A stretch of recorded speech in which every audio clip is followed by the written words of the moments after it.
Far away, in an ancient land of mystery, live the Gagudju people. They have lived in these lands, called Kakadu, for more than 40,000 years. The people are heir to the longest unbroken culture the world has ever known. Throughout their history, the Gagaju have lived in harmony with their environment.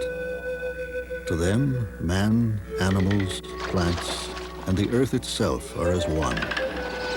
They are all manifestations of a single life force.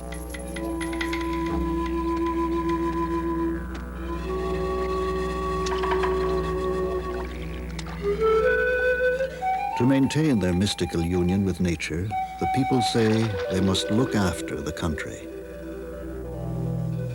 They do this through their art and many other subtle ways.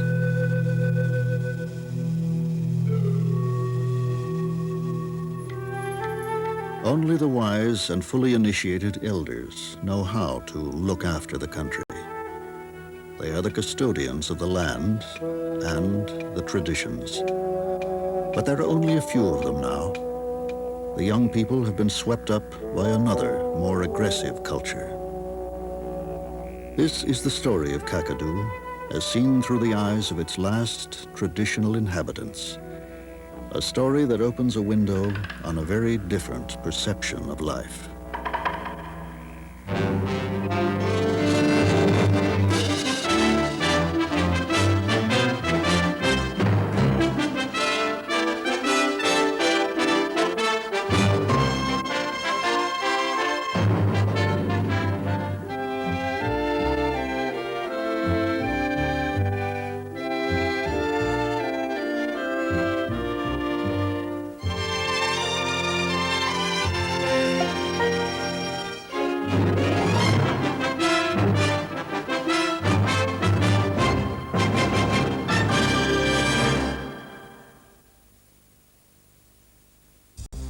Come explore the worlds of the National Geographic specials.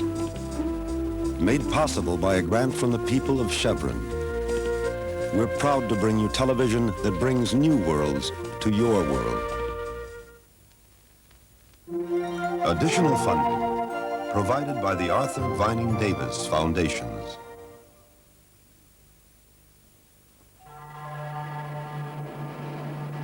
According to a group of Australian Aborigines called the Gagudju, the world always existed.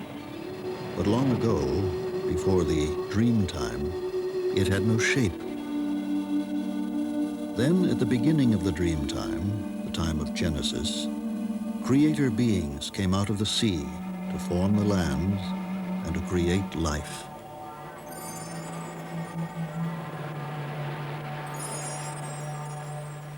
"200 years ago, all of Australia was occupied by Aborigines. But now only a few groups remain on their traditional lands. The Gagudju is one of these. The land on which they live is called Kakadu. It belongs to the Aborigines and is managed on their behalf as a national park. Kakadu is dominated by a sandstone escarpment which towers over extensive wetlands and eucalypt woodlands.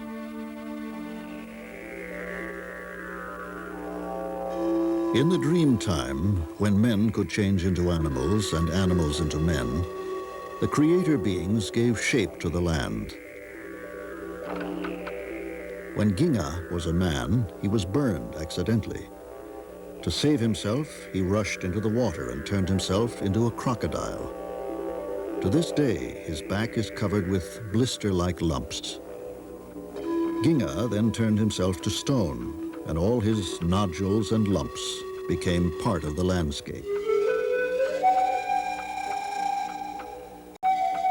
Snakes, using their powerful coils, made stone archways and great sweeps of hills.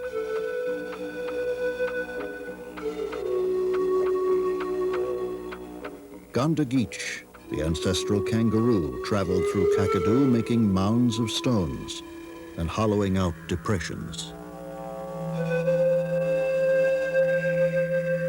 The land so created was bountiful. and provided the people with all their spiritual and material needs.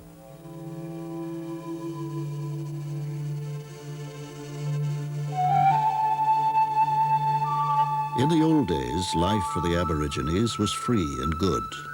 No worries then, they say. Their society was vigorous and meaningful, the cohesion of its laws and traditions having been forged over a 40,000-year history.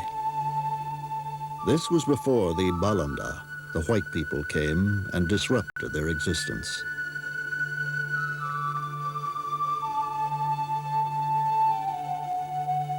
Natural food such as turtle eggs and water lily roots were plentiful. Now the traditional lands are almost empty. Diseases from foreign places and other pressures have taken their toll. Few people still live in the wilds of Kakadu. But in the rock shelters where the Gagudju once lived, places that rang with their laughter and reverberated with the drone of didgeridoos, their culture lives on in luminous paintings of hunters, animals, and dangerous spirits.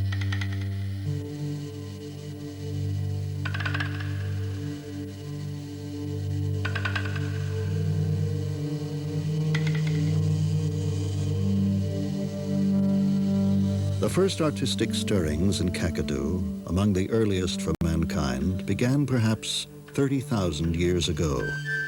These paintings are impressions of grasses, hands, or other objects.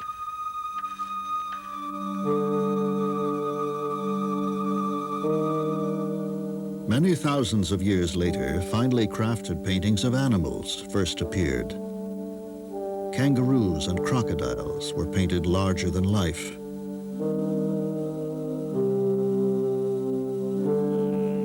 Delicate images depicting vigorous action followed. A man stalks an emu from behind the cover of a bundle of grass. He spears the giant bird, which cries out as it is mortally wounded. Present-day Aborigines do not relate to the early paintings. They say these were made by the friendly Mimi spirits, and that over the millennia, the Mimis taught the people to paint, but in a different style, one that shows the animal's bones and internal organs. It is known as the X-ray style.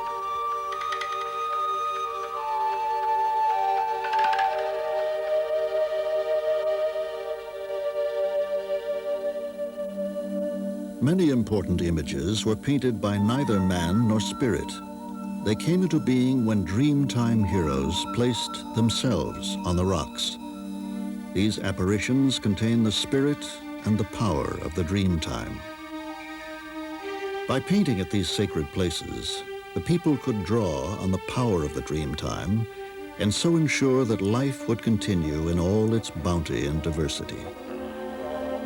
Extensive galleries were fashioned, where generations of artists painted layer upon layer of figures.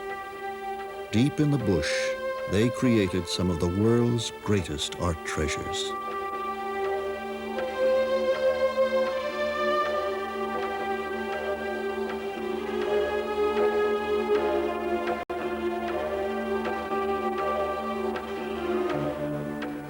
About 150 years ago, a change occurred in the life and art of the Gagudju. Sailing ships brought people from other continents. These people penetrated the Gaguju's land on horseback. They dominated the Aborigines with strange new weapons. And soon, say the Gagudju, these strangers, standing with hands in pockets, told us what to do.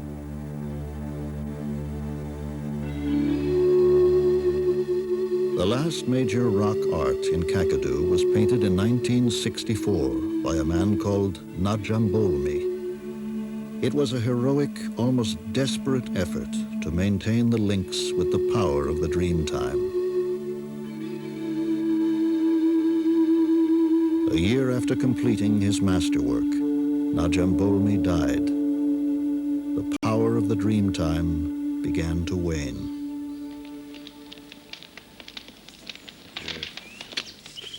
You know what I said in a cave over there, that painting?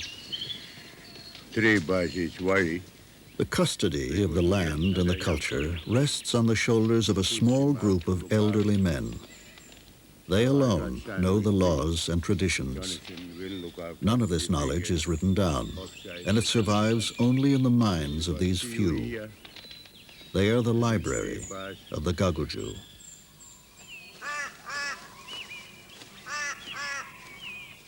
Big Bill Naiji is the philosopher. He is concerned with matters of the spirit and the totality of Aboriginal law.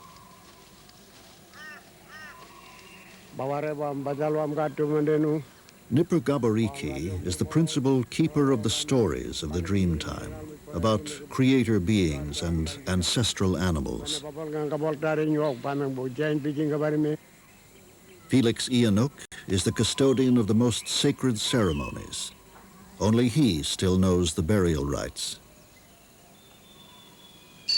Louis Ilkier is the artist, one of the last men left in Kakadu who carries on the traditions of Najambolmi.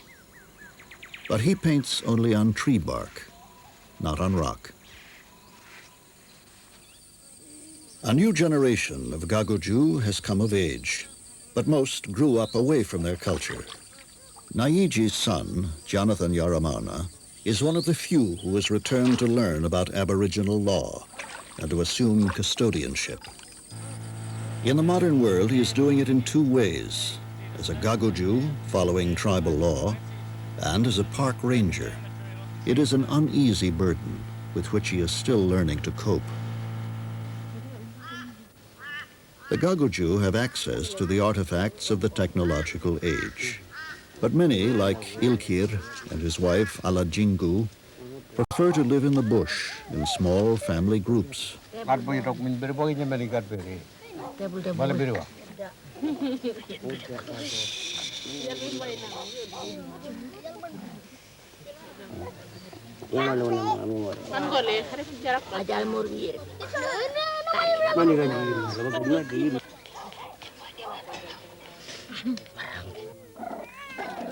Ilkier gathers all the materials for his paintings from the bush around him.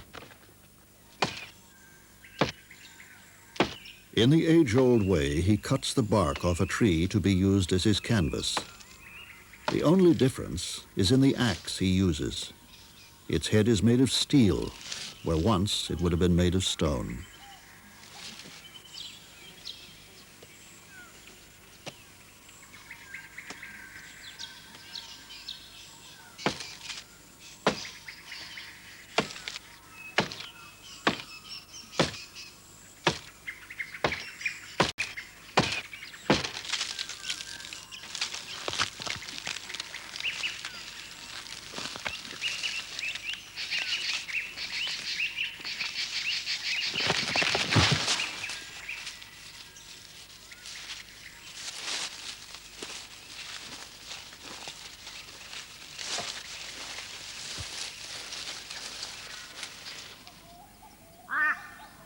When he has straightened and cured the bark, Ilkier is ready to begin his painting.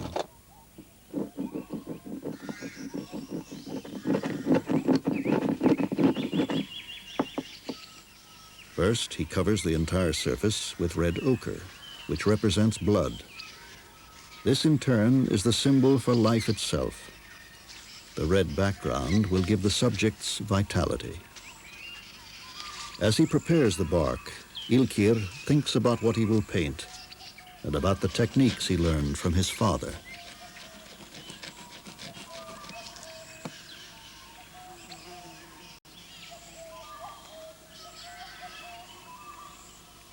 The very act of painting connects the artist with the powers of the Dreamtime. He draws on these powers to ensure that the animals he paints will always be there in abundance.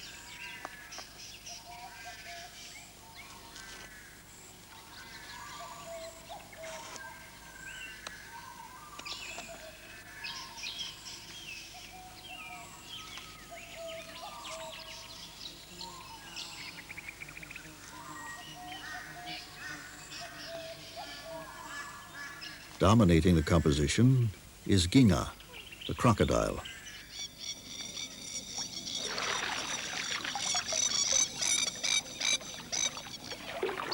The saltwater crocodile is the largest animal in Kakadu and the only really dangerous one. He is a man-eater.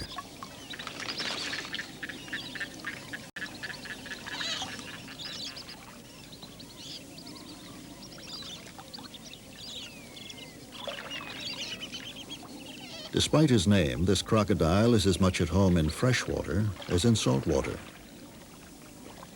He is the scourge of the billabongs.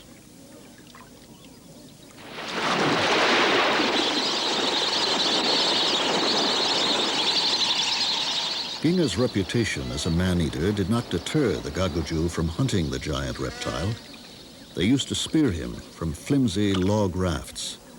Crocodile meat is a delicacy. Large and dangerous as Ginga is, he does not rule the wetlands. As the Aborigines say, it is Marawuti, the white-breasted sea eagle, who is the boss around here. When someone dies, the person's spirit is snatched away in Marawuti's huge claws.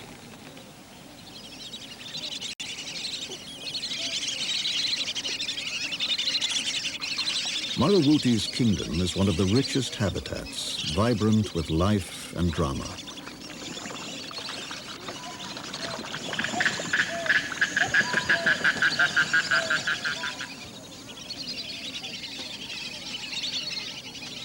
Watched by the scavenging goanna, Jagana, the black-necked stork, hunts for eels on the grassy edge of the billabong.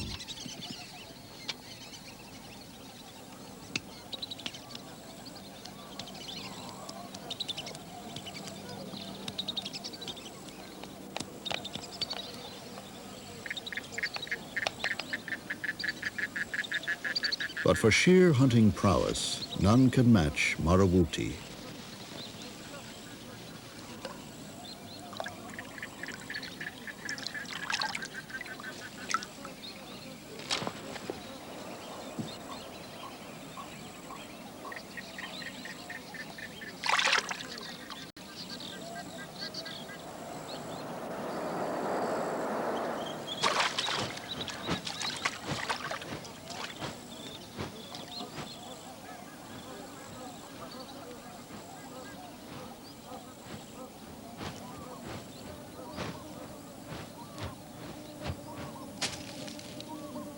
Generations of sea eagles have raised their young in this nest. Each year, new sticks are added, and the nest grows larger and larger.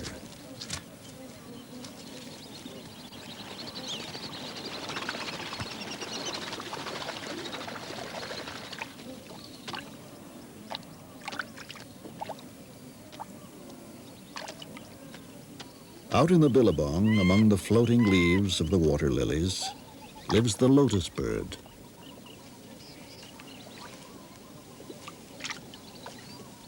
The male lotus bird incubates the eggs and raises the chicks on his own. The female, who is slightly larger, leaves the male to search for another partner.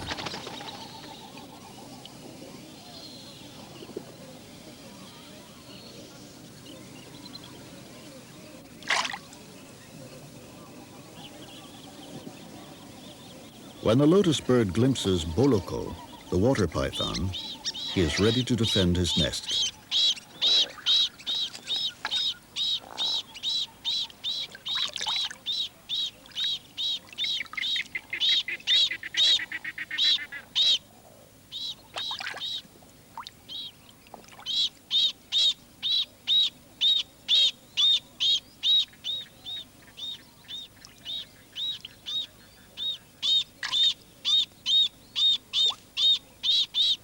Soon Boloko retreats into the water plants to set his ambush elsewhere.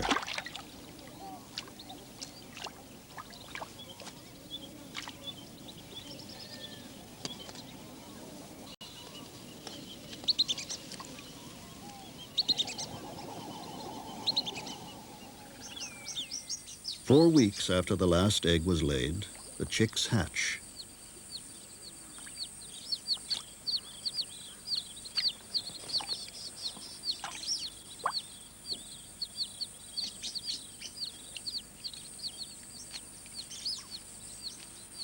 Their father transports and protects the young until they are about 3 weeks old.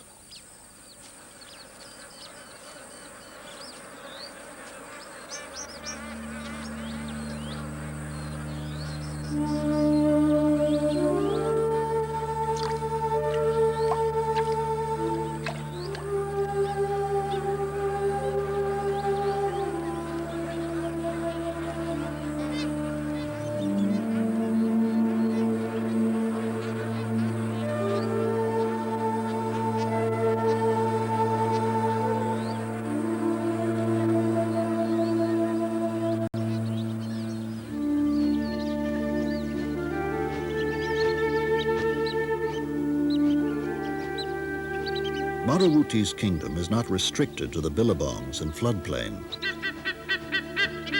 He also hunts the water holes along the escarpment. In search of fish below, he flies along a sacred rock face.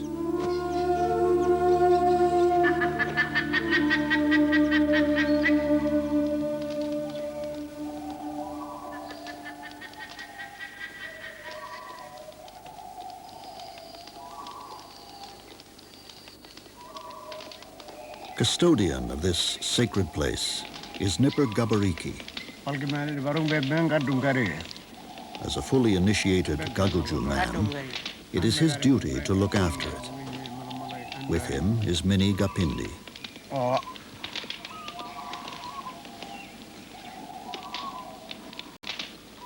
To maintain contact with the spirits of this special place, Gabariki must visit it periodically. It is yet another way to keep the ties with the powers of the Dreamtime.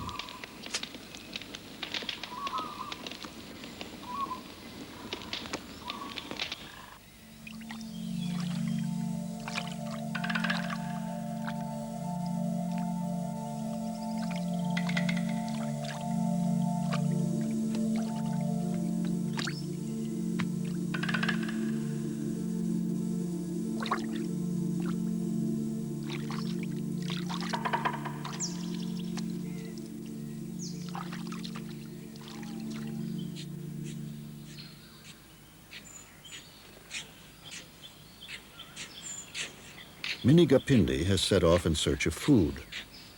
She has noticed the tracks of freshwater crocodiles on a sandbank.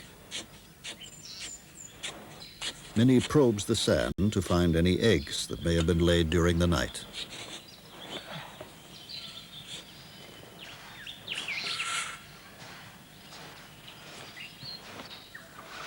The Aborigines' knowledge of the country is so detailed, and the edible plants and animals are so plentiful, that only a few hours each day need be spent to find enough to eat.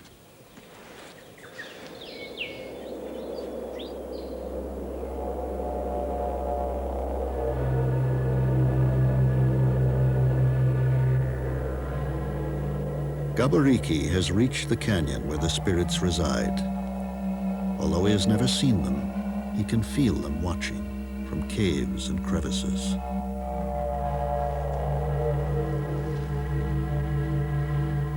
He announces his presence and asks permission to enter the canyon.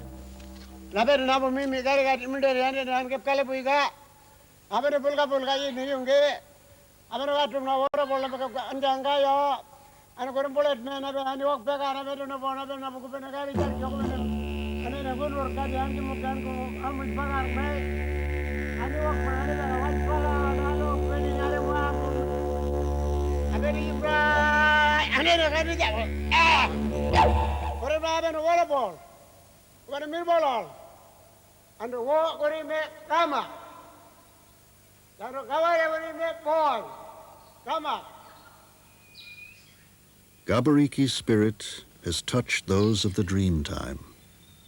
He reaffirms a 40,000-year continuity. Juwe, the great bowerbird, is somewhat sinister to the Gagudju. They call him a cheeky fellow who steals your bones. The bones and snail shells, which the male bird gathers from miles around, are decorations for his arena. He has built it to lure a female.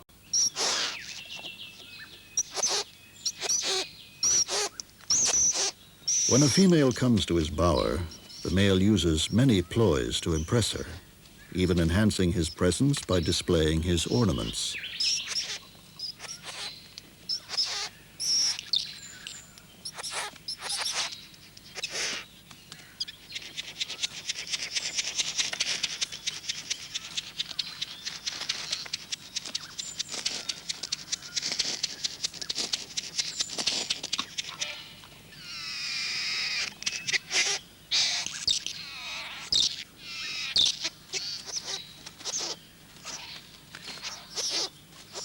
Juwe's arena resembles the shelter the Gagaju build for initiation ceremonies. The bird also chants and dances, as if at a ritual. He is the keeper of their secret ceremonies. That's his job, the people say. Garken, the brown falcon, has come to the grasslands. This is the signal for Big Bill Naiji to begin one of the most important aspects of the maintenance of his tribal lands. Only he and the other elders are traditionally entrusted with the task of burning the grasslands. They must clean the country, they say, but strictly according to Aboriginal law.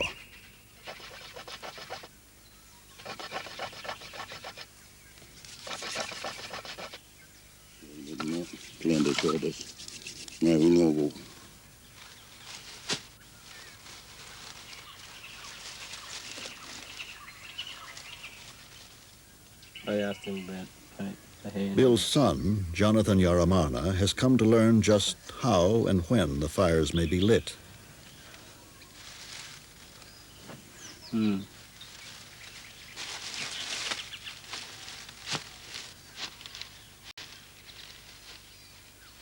The time is right in the season of migrating birds.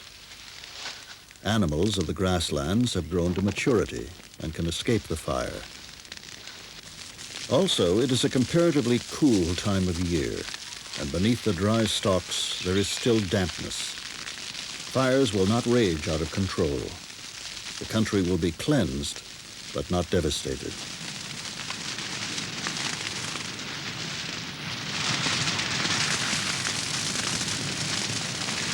If the laws about burning are broken and fires are set later in the season of heat and dryness, there would be great loss of life.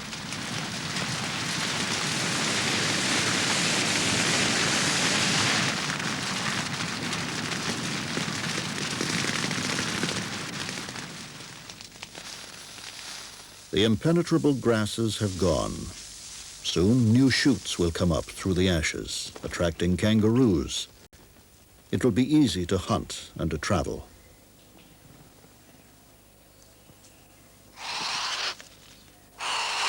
Juwe has been unlucky. His laboriously built bower was destroyed in the fire.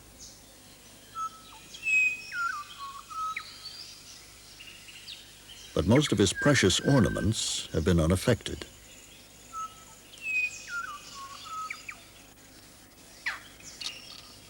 The day after the fire, he begins to rebuild.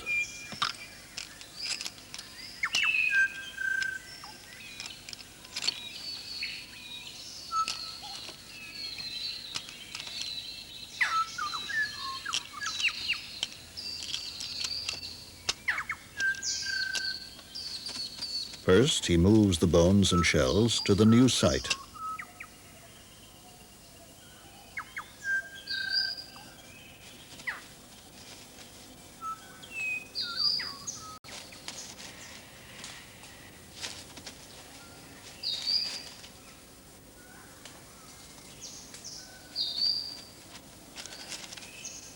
After putting down a mat of small sticks, he places the first uprights in position.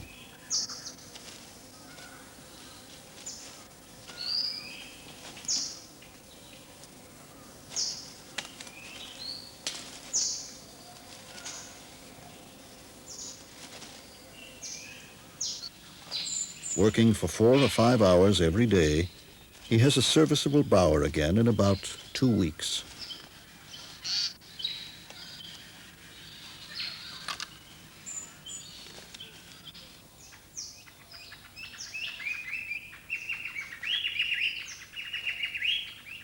Gundamen, the frilled lizard, is an example to all who would disobey Aboriginal law. When he was a man, he was smooth and sleek.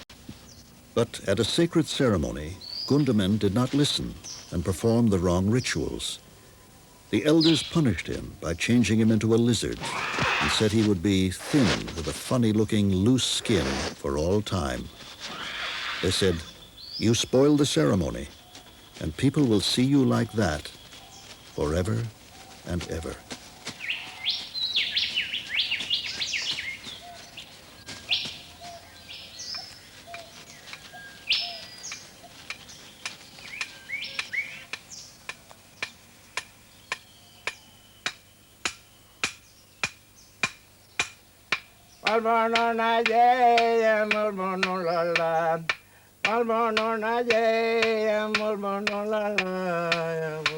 The singing of song cycles is another important way in which the Gagaju maintain the integrity between themselves and the life force.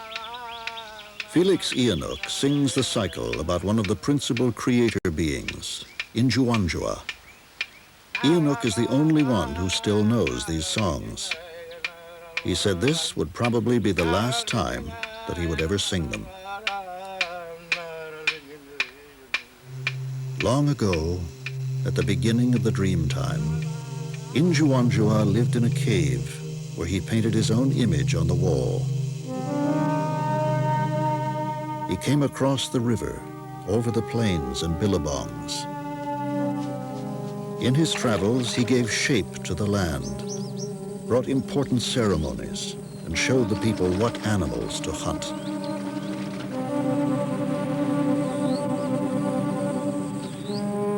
Enoch explains that Injuanjua eventually turned himself into stone. Take off his legs and sit down. And when they start walk away at night, He says, they come back again. Injuanjua walks down here and turns himself into stone. That stone there, that's Injuanjua. This rock is the embodiment of the creator being and is the focus of the life force.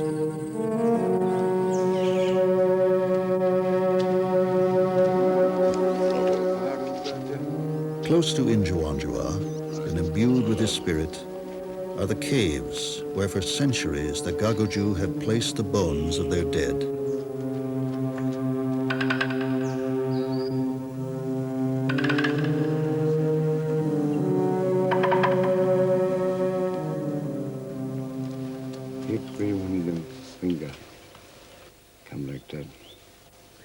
Enoch is the only person who still knows the Gaguju's complete burial rites. He explains how the people painted themselves and then carried the bones of the dead to the caves. The two elders are filled with an ineffable sadness as they see their culture slip away. No newly initiated men are following behind them, You bring him up, and only the initiated can be told the secret rites. go up there. Take the bone, just put him in the top. And they say, goodbye. I go home. Come back. Enoch says, sometimes I sit down and think about myself, and I cry before I go to sleep That's the end of the song. because I am very sorry nobody is coming after us. And when we die, Bill and me, they got to bring our bones right back here to this cave, so our spirit can join Injuanjua and our Dreamtime.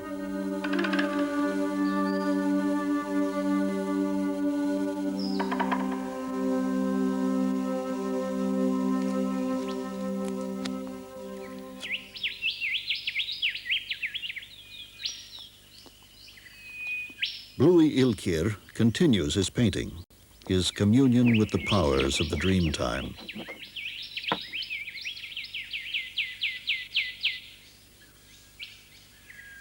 Kangaroos and wallabies are particularly important to the Aborigines.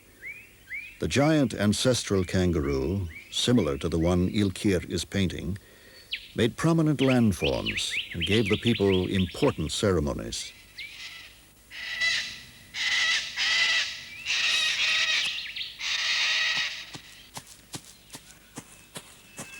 Of the several species that live in Kakadu, Gagudju, the Antelopine Kangaroo, is the largest. He is hunted for food, but only the older people can eat him. They say that if young people eat kangaroo meat, they will have bad dreams.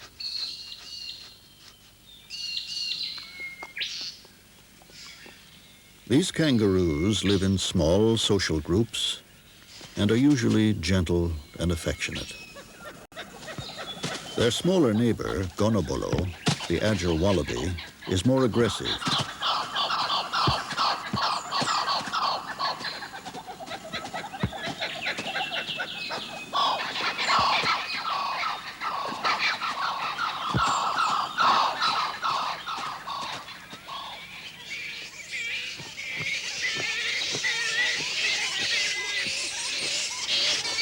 Flying foxes are the largest of all the bats.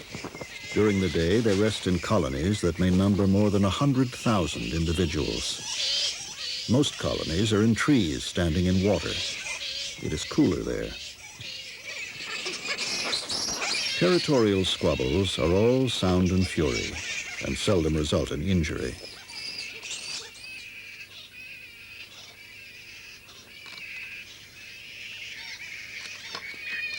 The young black flying foxes cannot fly at birth. They are carried by their mothers, even in flight, until they are a month old. During the heat of the day, the resting animals fan themselves. Sometimes fanning is not enough. Then the bats lick their wings, and the evaporation of their saliva helps to cool them further.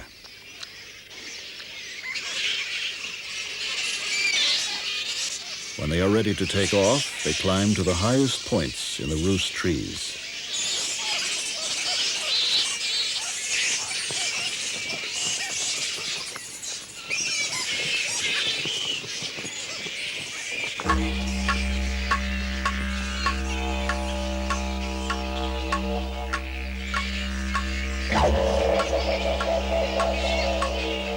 To the Aborigines, Goloban, the black flying fox, is associated with the forces of darkness.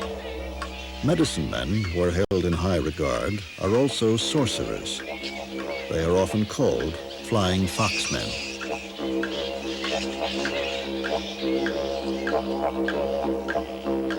Darkness is the time when evil spirits come out from caves and hollow trees. The people do not venture far from the safety of their campfires. Kakadu's night belongs to the animals.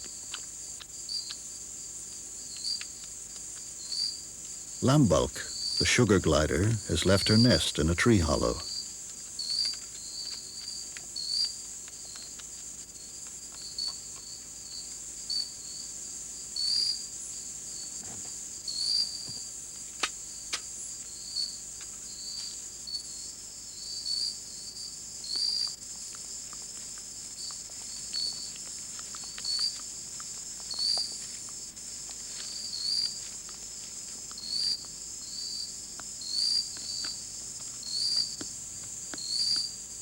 Dokun, a tiny insect-eating marsupial, is ever ready to tackle insects even larger than himself.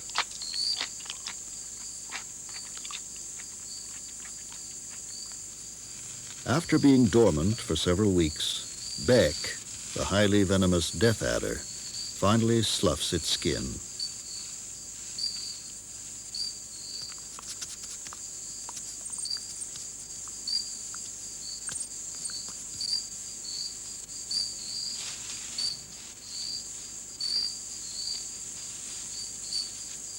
The snake is now hungry and stalks even York, the brown bandicoot, who is much too large for it to overpower.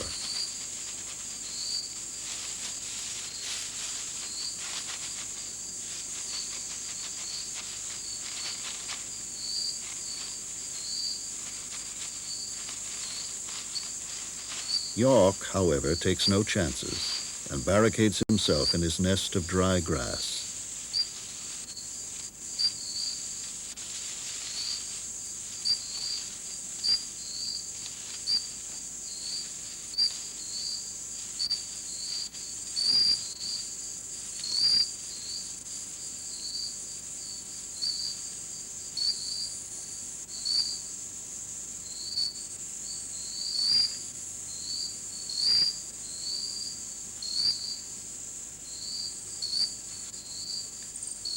Because it has no eyelids, the knob-tailed gecko has to clean its eye with its tongue.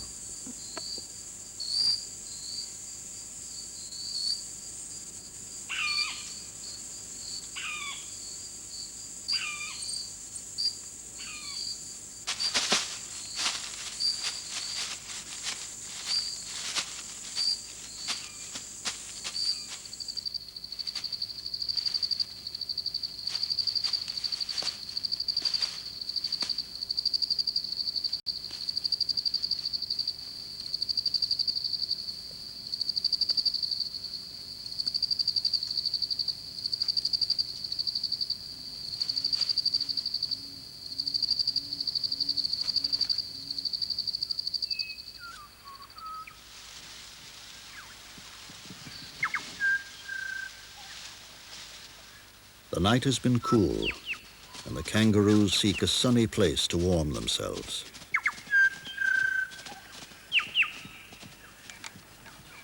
But Lambulk shuns the sunlight and hurries back to her tree hollow. She will sleep here until darkness falls again.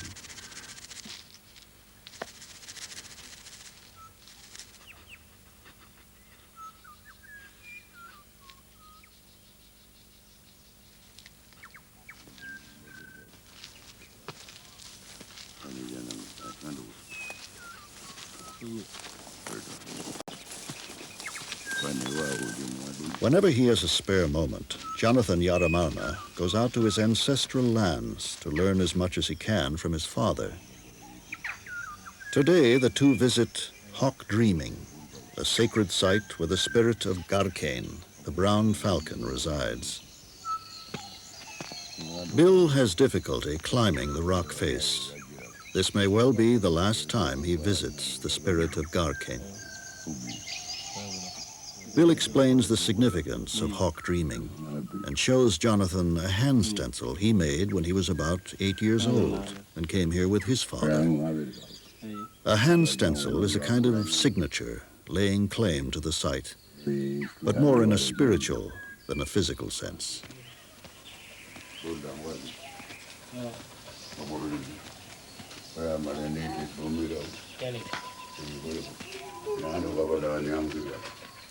A few days later, Bill and Jonathan go to a rock outcrop close to Hawk Dreaming. As a commitment to his Aboriginal heritage, Jonathan will put his hand stencil, his signature, on the rocks near Hawk Dreaming. Yeah.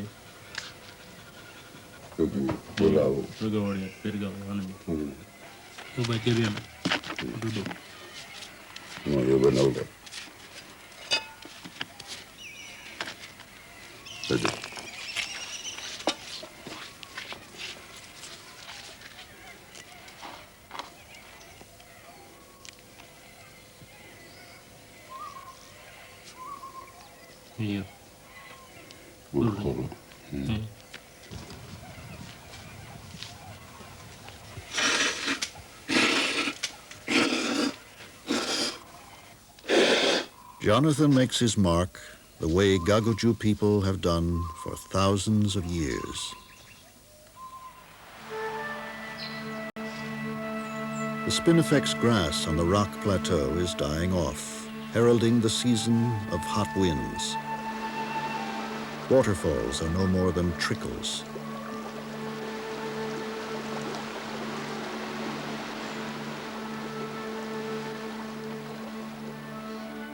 In the woodlands, grasses that escaped the fires have died back into a dense mat.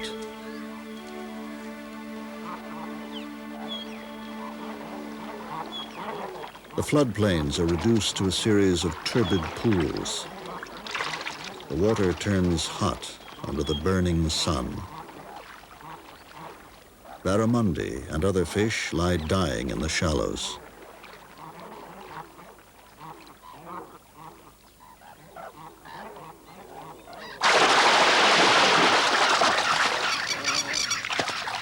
The hunters of the billabongs have an easy time, and the scavengers grow fat.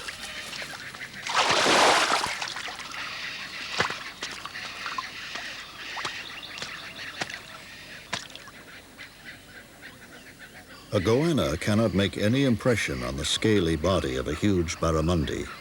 The 4-foot-long lizard must find another way.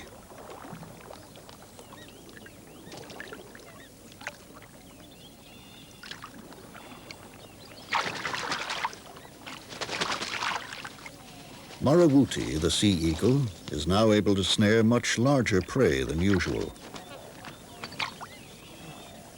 Whistling kites with their smaller beaks and talons cannot penetrate the scales of such a large fish. They wait for Marawuti to do that.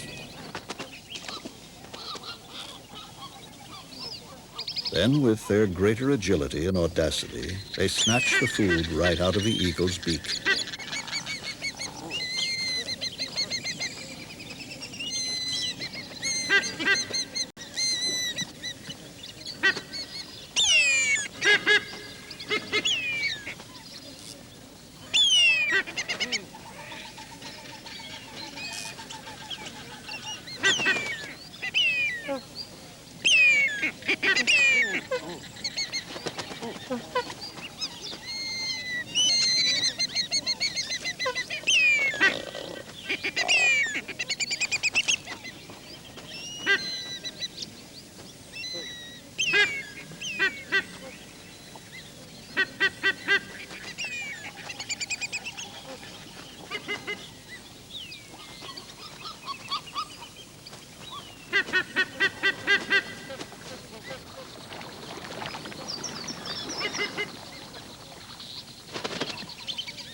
Every dry season, thousands of barramundi perish. In the past, Aboriginal artists, by painting barramundi, tapped the life essence of that species, and so they ensured that the fish's numbers would always be replenished. Bluey continues this timeless tradition. His work of art is now complete. He is drawn on the powers of the Dreamtime, and so the animals he painted will continue to flourish.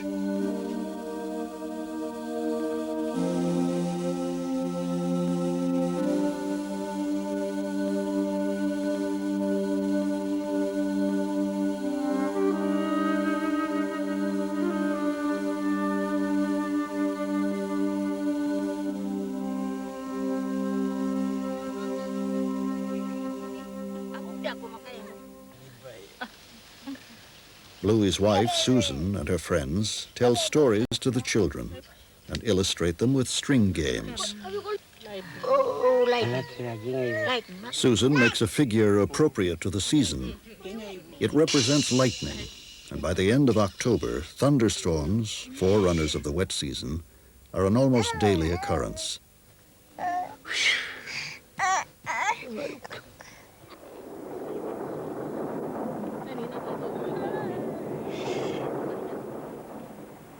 This forest, devastated by a late fire set by lightning, appears to have died, but the rains will soon revive it.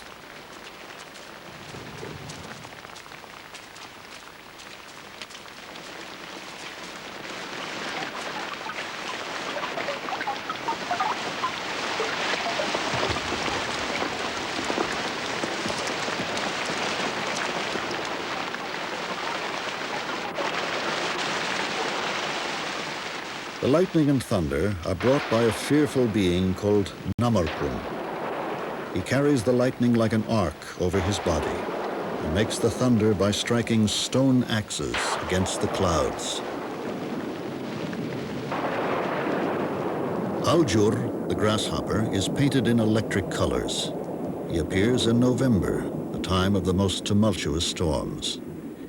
The insects are Namarkun's children on Earth.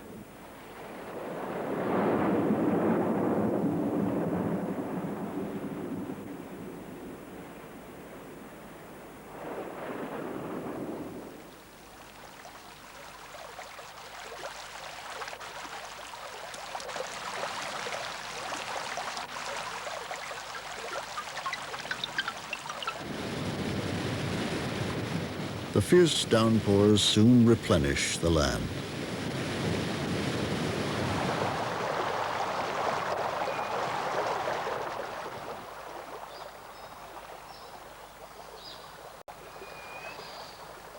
In this time of regeneration, nesting birds bring food to their young.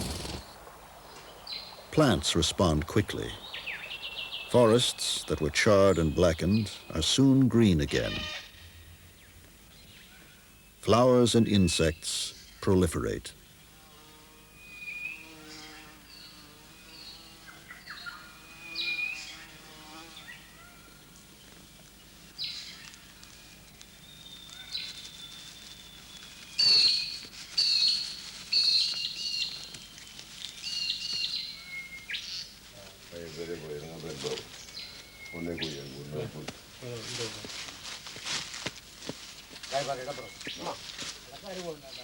To continue Jonathan's education into the traditional life of the Gagaju, Gabariki, Ilkier, and Jonathan's father, Naiji, take him to a remote but important place in Kakadu.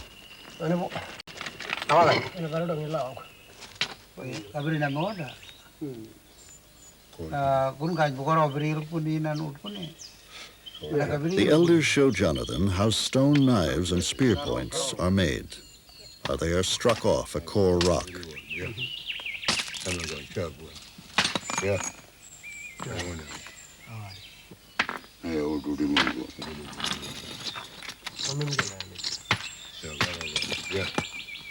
The stone knives are very sharp, and in the past were used in initiation ceremonies to pierce the nose and cut distinctive designs on shoulders and chests. A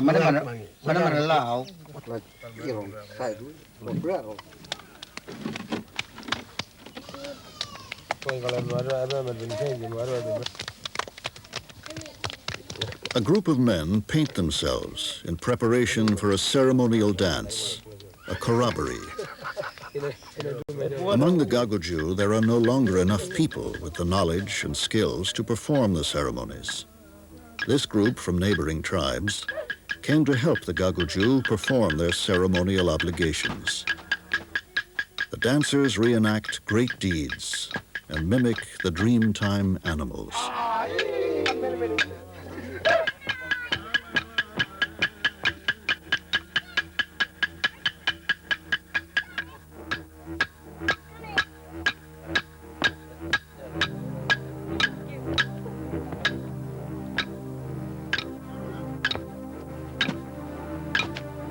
Through ceremony and compliance with their laws, the Gagaju ensure that their unity with all living things continues.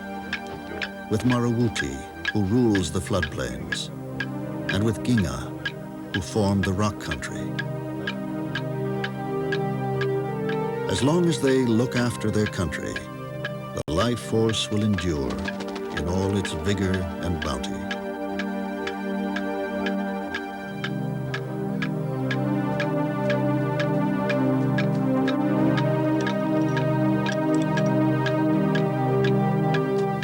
During their long history, the Gagaju have built no great monuments.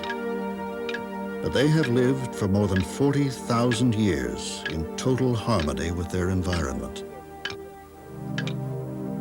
They have not destroyed any land, nor diminished its spirit. That is their monument. And in the long term, that may be the most important of all.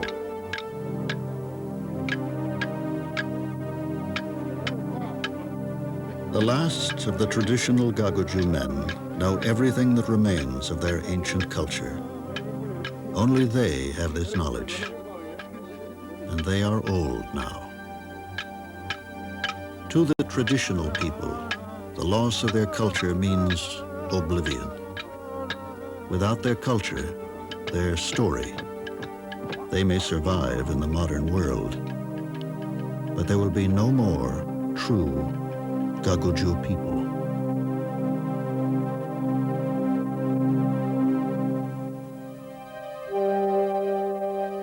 During the season of the east wind, Nipper Gabariki died. His spirit has gone back to his country.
Your journey was made possible by a grant from the people of Chevron.